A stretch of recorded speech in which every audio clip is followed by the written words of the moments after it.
Hey, Blackie, go serve. The crowd rippled. Some gasped, some chuckled, and a few mostly dressed in tuxedos and floor-length gowns laughed with her. The sound wasn't casual, it was cruel. At the edge of the room, a young black woman stood still in a blush-pink dress. No diamonds, no glitter, just calm. Her phone pressed to her ear. Her eyes didn't flicker, not even once. The insult hung in the air like smoke. The woman in blue smirked, nudging her husband. He chuckled, shaking his glass of champagne so hard a drop spilled onto his cuff. Around them, a semicircle of curious faces formed socialites, heirs, investors all watching the spectacle. The black woman didn't move. She didn't bow. She didn't answer. She simply listened. Her lips parted just enough to say into the phone, voice steady, "Stay on the line, I'll be brief." The older woman raised her voice, enjoying the stage she'd created. "What's the staff doing, letting anyone walk around dressed like that?" Her friends laughed harder, fingers pointed like daggers. Someone muttered, "She must be lost. Wrong door." The ballroom wasn't warm anymore. It was charged. Guests who had been sipping wine now shifted uncomfortably. A young server, also black, froze by the dessert tray, his jaw tight. A couple near the piano whispered, "She doesn't look like staff, does she?" But the mockery rolled on. A man in a tucked salt and pepper hair, cufflinks worth a car, extended his glass toward her. "Since you're standing there, sweetheart, top this up." The insult wasn't just words anymore. It was action, a demand, a command issued in front of everyone. Still, she didn't flinch. She set her gaze on the glass, then on the man's hand. And then, quietly, she shifted her phone closer to her lips. "This deal is over," she whispered. But no one else heard. Not yet. The laughter rang again, higher this time, sharp with arrogance. The woman in blue clapped her hands like a conductor. "Come now, don't be shy. Show us you belong here." That line hit harder than the others, because it wasn't just an insult. It was a verdict. And yet, the black woman stood there anchored, calm, deliberate. Her silence said what her voice did not. "You will regret this moment." Before we continue, where are you watching from? Drop your city or country in the comments below. And if you believe in dignity and justice, hit like and subscribe. These stories spark change. And we're glad you're here. Now, back to her. The phone was still at her ear, her eyes still steady, and the crowd suddenly wasn't sure who was really out of place. The ballroom glittered like a palace, but she stood apart from it. No entourage, no flashing jewelry, just a pale blush dress that skimmed the floor and a phone pressed against her ear. In a sea of sequins and champagne, she looked understated, almost ordinary. And that was exactly the point. Her name was Maya Carter, 41 years old, CEO of Carter Global Holdings, the architect behind a deal so massive it was set to reshape 3 industries at once. $900 million on the table, signatures pending. The very family laughing at her tonight were the same partners she had been negotiating with for months. But no one in this room knew that. Not yet. They saw a woman with dark skin and no diamonds. They saw a figure standing alone, not flanked by lawyers or PR teams. They made a decision in seconds. Not one of us. Maya had expected it. She'd lived this scene before different faces, different cities, same tone. At 23, she had walked into a New York boardroom with a real estate proposal. The banker asked her whose assistant she was. At 30, after closing her first $100 acquisition, a competitor introduced her on stage as the young lady from operations. She never forgot the smirk. And now, at 41, dressed deliberately simple, she was testing the very people who claimed to value her partnership, testing whether respect came with the contract or if prejudice would always speak first. Across the ballroom, the billionaire family basked in attention. They were old money, proud of it, their last name stitched into hospitals and foundations. They didn't see her as equal. They saw her as background, a servant, an outsider. But Maya wasn't rattled. She leaned on the memory of nights when disrespect had nearly broken her resolve. The first time she was escorted out of a hotel lobby she had reserved. The time a loan officer laughed in her face while holding her application. Those moments had carved something permanent into her, an armor of calm. Tonight, she wore that armor beneath the silk. The guests who noticed her silence began to whisper. "She hasn't said a word," one muttered near the piano.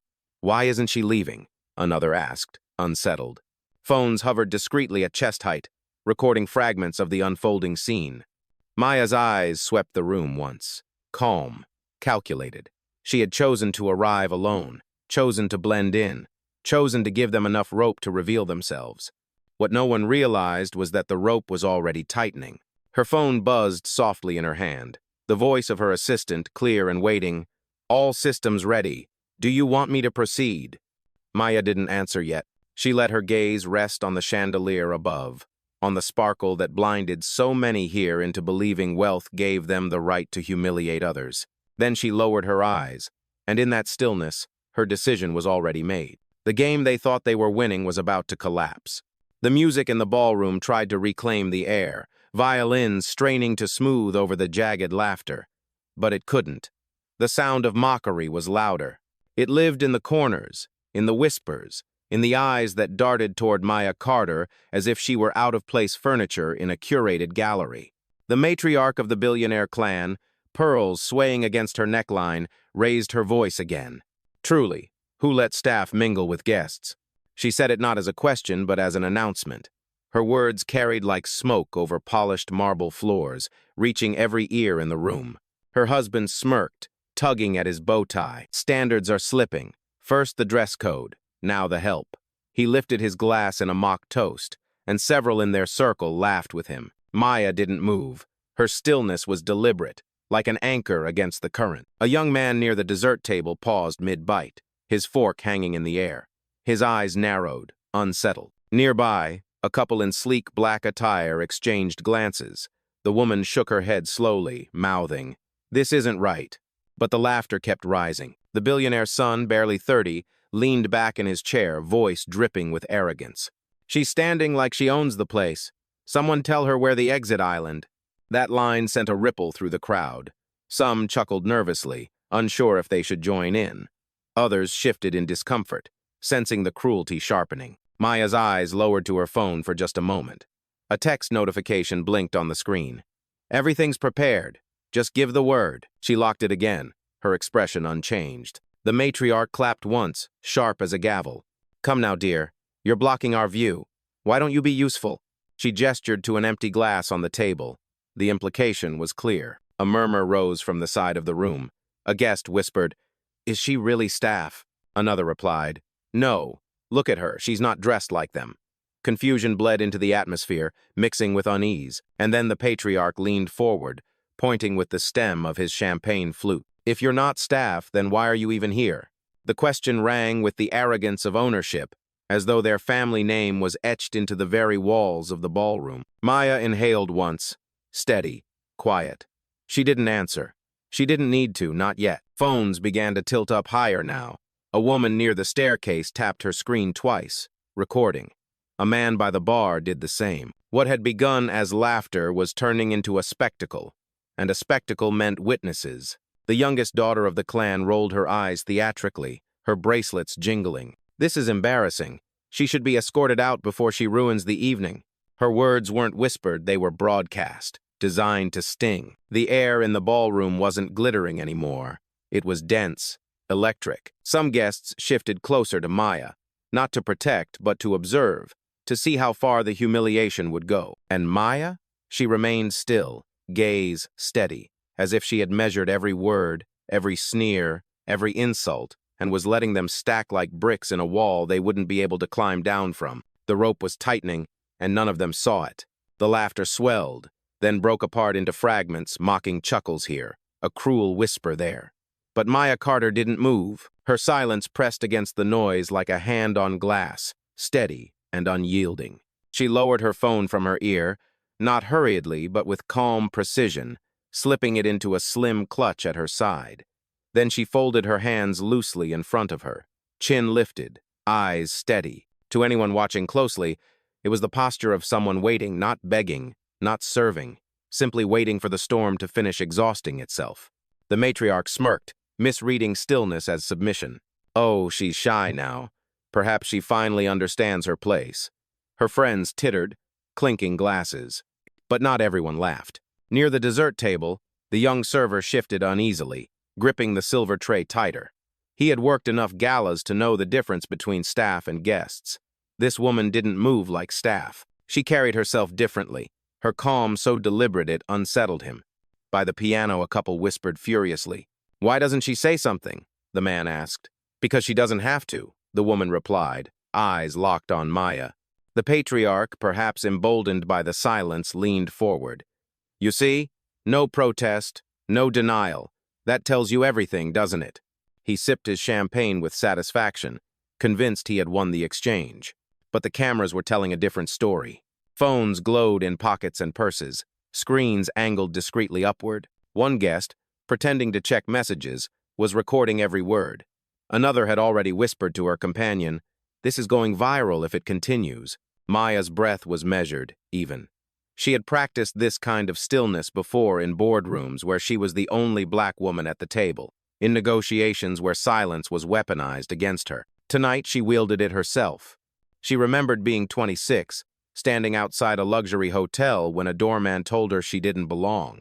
She had held her tongue then, too, letting him speak long enough to reveal everything ugly inside him. That memory steadied her now. Silence wasn't weakness. It was rope. The longer they spoke, the more tightly they tied themselves. The son of the family scoffed. "Look at her, not even defending herself. That's guilt if I've ever seen it." He leaned back, smug, while a few guests muttered uneasily. The young server's jaw tightened. He whispered under his breath, almost to himself, "That's not guilt, that's strength." And he wasn't the only one noticing. Two women near the bar stopped mid-conversation, eyes flicking toward Maya. One murmured, "She doesn't look afraid." The other replied, "No, she looks like she's waiting for something." The matriarch clapped her hands again, eager to keep the spotlight. Enough games. Someone should escort her out. She smiled as if she had delivered the final blow. But the ballroom didn't laugh as easily this time. The atmosphere had shifted, stretched, taut. People were watching too closely now, their curiosity heavier than their amusement. Maya stood anchored, hands still folded, gaze unbroken. And in her silence, the room began to question who truly held the power. The air in the ballroom had shifted. What began as laughter was now something else uneasy, fractured, full of eyes darting from Maya to the billionaire family and back again. At the far corner, a young man in a tailored suit pulled out his phone. He angled it casually, screen glowing against his palm. The red dot blinked, recording. He whispered to his companion, "If this blows up, people need to see it from the start." His friend nodded, eyes never leaving the scene. By the staircase, a woman in her late 20s clutched her clutch tighter. She turned to the guest beside her, voice low but firm. "This isn't right. She hasn't said a word, and they're humiliating her." The other woman frowned, replying, "Then say something." Her lips trembled, but she stepped forward anyway, raising her voice enough for those nearby to hear. "She's not staff. Leave her alone." The words sliced through the laughter. A ripple moved across the ballroom. The matriarch blinked, surprised. The son rolled his eyes, muttering, "Another sympathizer." But the atmosphere had changed the first crack in the chorus of mockery. The young server by the dessert table finally set his tray down. His hands shook slightly, but his voice carried, "I work here, and she's not one of us." Gasps followed, sharp and scattered. Guests turned their heads, murmuring, calculating. The patriarch scoffed loudly, "Oh, please, a waiter's word means nothing here." But his voice wavered just enough for people to notice. Near the bar, two men whispered fiercely, "Are you filming?" "Yeah, but should we? If you don't, this disappears." Their cameras lifted higher. Screens glowed brighter. What had been quiet documentation was becoming bold, visible. Maya remained still, hands folded, gaze unwavering. She didn't speak, but her silence amplified the voices rising around her. The room was no longer laughing, it was listening. The youngest daughter of the family sneered, trying to reclaim the stage. "Don't let her fool you. People fake their way into galas all the time." But her words rang thin, brittle against the growing current of doubt. The woman by the staircase spoke again, louder this time. I saw her enter with an invitation. Heads turned sharply in her direction. The matriarch's jaw tightened. "You saw nothing," she snapped. But the denial sounded less like confidence and more like fear. The server took a step closer to Maya, not touching, but standing just near enough to show where his loyalty lay. "This is wrong," he said again, louder. His voice cracked, but it carried. And in that moment, the ballroom changed shape. It was no longer the family's stage. It was an arena of witnesses. Phones hovered higher now. Murmurs turned into open comments. She hasn't raised her voice once. They're making fools of themselves. This is going viral. The family tried to laugh it off, but their smiles were tighter, forced. For the first time, their control of the room was slipping. And Maya? She stood silent at the center, the eye of the storm, letting every voice around her build the case she didn't need to argue herself. The truth was no longer hers alone. It was in the mouths of strangers, in the lenses of phones, in the whispers turning into declarations. The rope was tightening, and the world was starting to notice. The ballroom pulsed with unease. The laughter that once echoed like a chorus was thinning, replaced by whispers, shifting stares, the glow of phones held too high to ignore. The matriarch felt it slipping, her grip on the room loosening like sand through jeweled fingers. Her smile hardened into something sharper. She raised her voice, cutting across the murmurs. Enough of this charade. Security should have removed her 10 minutes ago. Gasps broke through the crowd. A few guests flinched. Others turned to see if guards would actually appear. None moved yet. The patriarch leaned forward in his chair, champagne flute still in hand. His tone was louder, more pointed, as if sheer volume could restore dominance. This is trespassing. Whoever allowed this woman inside will answer for it. She is not a guest. She is an intruder. Maya's stillness was unbroken. Her gaze swept briefly over the crowd, then settled again, steady as stone. The billionaire son pushed his chair back with a scrape that carried across the marble floor. He strode toward her, smirk curling his lips. Listen, sweetheart, you've had your fun. Now get out before someone drags you out. That word drags hung in the air like smoke from a match. The room stiffened. Several guests shifted closer, not to protect, but to witness more clearly, as if justice or injustice were about to play out live. A woman near the bar muttered into her phone. He just threatened her. Get this. Her camera light blinked red. The daughter added her own venom, voice pitched high to reach every corner. She's making a scene, people like her always do, always craving attention. The young server who had stood silently near Maya stepped forward now, voice shaking but firm. She hasn't said a word. You're the ones making the scene. The patriarch spun toward him, face flushing red. Silence! Your staff, you don't speak in this family's affairs. But the reprimand cracked, brittle under the weight of so many watching eyes. More phones tilted upward.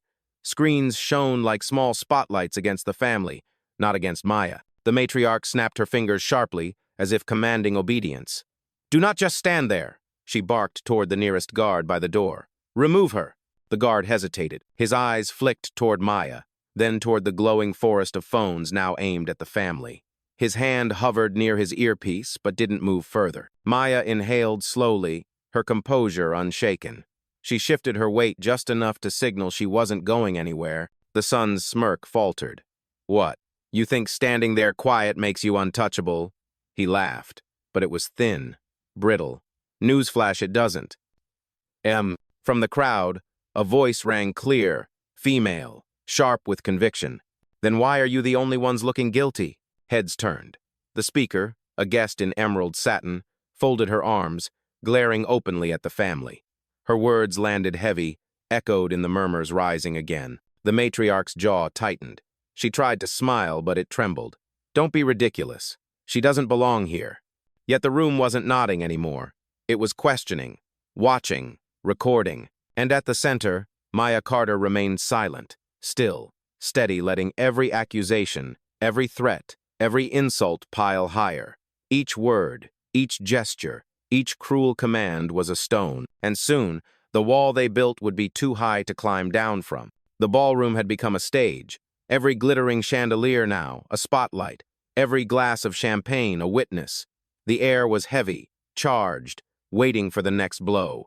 The patriarch slammed his flute onto the table, liquid spilling across the white cloth like a stain no one could wipe fast enough. He rose, his voice booming. If she won't leave, then make her useful. Pour. He thrust the empty glass toward Maya, his hand shaking not with weakness but with fury. The son picked up the cue instantly. He grabbed another glass from the table, strutted forward, and shoved it in her direction. Go on, he sneered. Show us you know your place. Gasps erupted. Someone muttered, Did he just? Another voice answered, Yes, he did. The matriarch's pearls trembled with each laugh she forced. Well, don't just stand there, serve. The youngest daughter chimed in, cruel and loud. You wanted to stay in this room? Earn it. Phones shot higher into the air now, no longer discreet but brazen. Lights blinked red. Guests leaned forward, drawn like moths to the blaze of injustice. Through it all, Maya Carter did not move. Her hands remained folded, her shoulders still, her gaze fixed on the glass hovering inches from her face. The son jiggled it impatiently. What's the matter? Too proud to pour? He tilted his head, lips curling. Or maybe you don't know how. Figures. The young server by the dessert table stepped forward again, voice firmer now. Stop it. She's not staff. The patriarch turned on him, face flushed crimson. One more word and you're finished. Do you hear me? His shout cracked through the ballroom, loud enough to freeze conversations at the far end. But the silence that followed didn't belong to him. It belonged to the witnesses. A woman in emerald satin said loudly enough for half the room to hear, You're humiliating yourselves, not her. The matriarch spun, eyes sharp as knives. Mind your tongue. But her command landed weak, brittle, swallowed by the growing tide of murmurs and gasps. Then came the final insult. The son, frustrated, tipped the glass forward. A single drop of champagne splashed against the silk of Maya's dress. Not enough to stain, but enough to humiliate. The crowd gasped in unison. Someone near the back shouted, That's assault, another whispered. She hasn't even spoken and they're doing this? Phones rose higher. The red glow of recording lights filled the room like fireflies in a storm. Maya's eyes lowered to the droplet on her dress. She exhaled once, slow and controlled. Then she lifted her gaze, locking eyes with the sun. No anger, no fear, just calm, an unnerving calm that made him step back half a pace without realizing it. The matriarch tried to laugh again, but it was hollow, thin. Well, if she won't serve, then she will be removed. Her voice cracked on the last word. She gestured sharply toward the guards by the double doors. Now, get her out. The room stilled. The guards hesitated, caught between the orders of wealth and the gaze of dozens of cameras. The tension was unbearable now. The cruelty had reached its peak. And in the center, Maya stood as if anchored to the marble itself, untouchable, unbreakable, waiting. The next move would not belong to them. The silence after the matriarch's command was thick enough to choke on. 2 guards hovered near the doors, their hands twitching but their eyes darting nervously at the rows of phones aimed their way. The weight of witnesses was heavier than any paycheck. And then Maya Carter moved. Not much, just one hand, sliding with deliberate calm into her clutch. Every eye followed. For a moment, some guests thought she might finally show an invitation, a pass, proof of her right to be here. But what she drew out was nothing more than her phone, sleek, black, glinting under the chandelier light. She pressed it to her ear, her voice quiet, unshaken. Nia, log this. Effective immediately. The matriarch blinked. What is she doing? She whispered, though her voice still carried. Maya's assistant answered on the other end, crisp and ready. System standing by. Do you want me to initiate? Maya's gaze swept the family, landing on each of them in turn. She didn't raise her voice. She didn't need to. Cancel the deal. 900 million. Effective tonight. Gasps tore through the room. A dozen phones jerked higher. Whispers spread like sparks across dry wood. What deal? Someone hissed near the piano. 900 million? Another repeated, stunned. The patriarch's face drained of color. What nonsense is this? He forced a laugh, but it rattled in his throat. She's bluffing. The son stepped forward again, trying to recover the power slipping through his fingers. Oh, please. You expect us to believe you're anyone important? You're nothing. His words rang harsh, but his eyes flickered with uncertainty. Maya turned slightly, phone still pressed to her ear. Her lips parted once more, calm as ever. Send the termination notice. Make it public. Tonight. On the other end, Nia's voice was sharp as a blade. Confirmed. Broadcasting to all stakeholders. Effective immediately. The matriarch's smile faltered, trembling under the chandelier light. She's lying. She has to be lying. But the words sounded less like certainty and more like desperation. The crowd was shifting now, not just watching, but choosing sides. Murmurs rose. She said 900 million. Wait, she's not staff, she's the deal. Oh my God, they mocked the wrong woman. The guards by the door exchanged glances, then stepped back instead of forward. No one ordered them, but the message was clear. This wasn't theirs to touch. Maya lowered the phone slightly, her gaze sweeping the family one last time. Still calm, still steady. She let the silence expand, forcing them to hear every beat of their own panic. "You wanted me gone," she said quietly, her voice carrying across the marble floor. "Now it's your deal that's gone." The room erupted not with laughter, not with applause, but with the shocked intake of hundreds of breaths at once. The tide had turned, and everyone could feel it. The room was no longer golden. It was tense, electric, like a storm suspended mid-air. Every chandelier sparkled too brightly, every polished surface reflecting not laughter, but disbelief. Maya Carter lowered her phone, ending the call with a simple press of her finger. She didn't rush, didn't flinch. When she lifted her eyes again, they locked on the family that had mocked her minutes earlier. Her voice was low but sharp enough to cut through the marble air. "You asked who I am, let me be clear." The matriarch shifted in her chair, her pearls rattling faintly. The patriarch frowned, gripping his glass too tightly. The son folded his arms, smirk fading, replaced by unease he couldn't hide. Maya took one calm step forward. "My name is Maya Carter. I am the Chief Executive Officer of Carter Global Holdings. The deal you've spent 9 months negotiating, the one worth $900 million, runs through me." The gasp that followed was tidal. Phones shot higher into the air. Guests whispered fiercely to one another. "She's the CEO? She owns the deal." "Wait, they mocked the CEO?" The matriarch tried to laugh, but it came out brittle, hollow. "That's impossible. If you were the CEO, you wouldn't be standing here alone in that dress." Maya's lips curved into something colder than a smile. "That's exactly why you never saw me coming." The patriarch stumbled over his words. This is some kind of trick, a stunt." But his voice shook, and the crowd heard it. The young server by the dessert table spoke louder now, emboldened. "She told you, she's the CEO." Maya nodded slightly, acknowledging him, then turned back to the family. "You mocked the wrong woman. You poured champagne on the partner who held your future in her hands, and now those hands are closed." Gasps turned into murmurs, murmurs into open declarations. A woman in emerald satin said clearly, "They just killed their own deal." Another man muttered into his phone, "I'm recording this, it's history." The son tried one last sneer.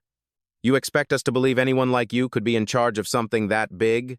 Maya's eyes fixed on him, steady, unblinking. "Believe it or not, I don't need your validation.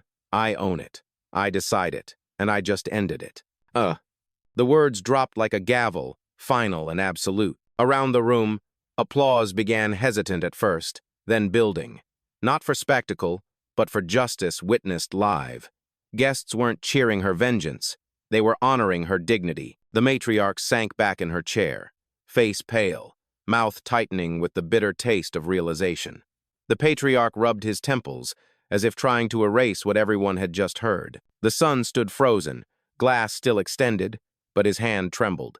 And at the center, Maya Carter remained still anchored, radiant, unbroken. The truth was no longer hidden. Her power was no longer invisible. The secret was gone. The world now knew exactly who she was. For a long second, the ballroom froze. The chandeliers still shimmered. The quartet still played faintly in the corner. But the air was no longer alive with arrogance. It was thick with shock. Then the murmurs broke. "She's the CEO, did you hear that? Oh my God, 900 million. They mocked their own partner." Guests leaned into each other, whispering in disbelief, their eyes darting between Maya and the billionaire family now sitting pale and shaken. The matriarch, who minutes ago had barked orders like a queen, clutched her pearls with trembling fingers. Her mouth opened, but no words came out. The patriarch's face was flushed, beads of sweat shining under the lights. His hand shook so badly the champagne glass tipped, spilling onto the floor. The son, once smug, now looked like a child caught in a lie, his jaw tight, his bravado evaporated. The youngest daughter tried to speak, her voice high and sharp. This is some stunt. You can't." But she stopped when she saw the crowd, saw every phone pointed at her family, saw the disbelief, the judgment, the quiet outrage etched into dozens of faces. Her voice died before it could finish. Across the ballroom, A woman in emerald satin shook her head slowly. Unbelievable, she said loudly, ensuring half the room heard. They tried to humiliate the CEO of their own deal. The applause that had begun hesitantly now grew louder, more certain. Guests who had been silent started clapping openly, some cheering under their breath, some nodding in solidarity. What began as a ripple was now a wave crashing against the family's throne of arrogance. And the cameras, God. The cameras were everywhere. Phones raised high, red lights blinking like fireflies. A live stream caption popped up on one guest's screen. Billionaire family mocks black CEO loses $900 M deal on the spot. The numbers beside it surged higher, thousands watching in real time. The patriarch reached out as if to steady himself on the table, his knuckles white. "Stop recording this," he barked, but the demand only drew more lenses his way. The matriarch tried to recover, her voice brittle. We didn't know who she was." Maya's calm gaze silenced her before the sentence could finish. The young server stood taller now, his earlier hesitation gone. He said firmly, for all to hear, "You didn't care who she was. That's the truth." Guests nearby murmured agreement. The family was unraveling in front of everyone, status stripped, power mocked, their cruelty immortalized in pixels. Meanwhile, Maya didn't move. She didn't clap back. She didn't need to. The room itself had become her voice. The matriarch slumped into her chair, her pearls rattling softly. The son turned away, face burning, unable to meet the stares. The patriarch rubbed his temple, muttering to himself, "This can't be happening." But it was. And the world beyond that ballroom was already watching it unfold, second by second, share by share. The ballroom wasn't theirs anymore. It belonged to the silence, the kind that follows revelation, the kind that makes every breath audible, every glance heavy. All eyes remained fixed on Maya Carter, waiting to see if her words were final, or if the humiliation could somehow be undone. Maya reached once more for her phone. This time, she did not whisper. She pressed a single button, speakerphone lighting up the screen. Her assistant's voice filled the ballroom, crisp and merciless. Carter Global Holdings confirms termination of the $900 million partnership, effective immediately. Statement drafted, distribution in progress. Stakeholders notified. Gasps detonated like fireworks. Someone near the piano muttered, "It's real. Oh my God, it's real." Another whispered, "They're done." She ended it. The patriarch staggered forward, palms outstretched as though he could stop the announcement with his bare hands. "Wait, this can't, Maya. Listen, this deal is vital." His voice cracked under the weight of desperation. But Maya's gaze was iron. "You poured champagne on me, you called me an intruder, and now you beg?" The matriarch tried next, clutching her pearls so tightly the string threatened to snap. We were mistaken. Surely you can—" Maya cut across her, her voice slicing like a blade. "You weren't mistaken. You were comfortable. Comfortable in your prejudice. Comfortable humiliating a woman you assumed had no power. That comfort just cost you $900 million. The son stepped forward, anger sparking. "You think you can blacklist us? We are legacy. We are—" Maya didn't blink. "You were legacy. Now you are liability." A sharp murmur spread through the crowd, some clapping, some gasping. Phones shook in trembling hands as people tried to capture every word. Her assistant's voice chimed again over the speaker. All contracts dissolved.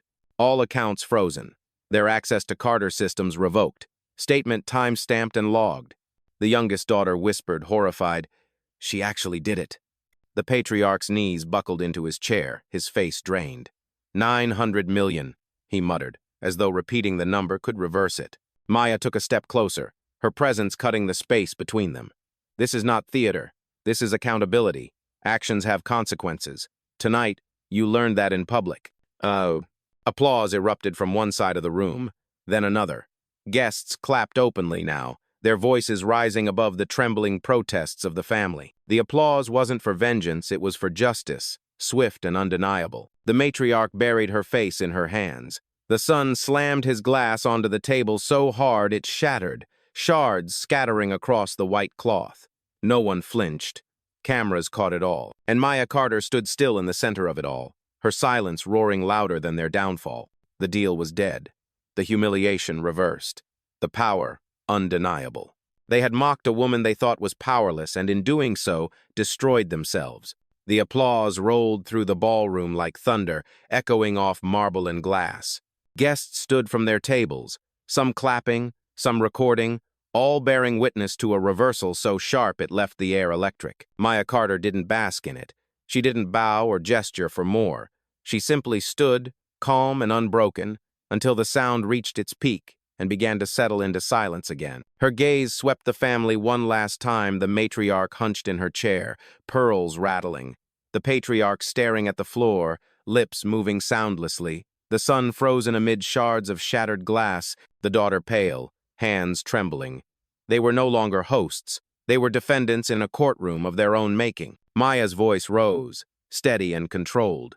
Power is not the volume of your insults. It is the weight of your decisions. Tonight, you mocked me in public. Tonight, I ended you in public. Justice doesn't shout. It doesn't beg.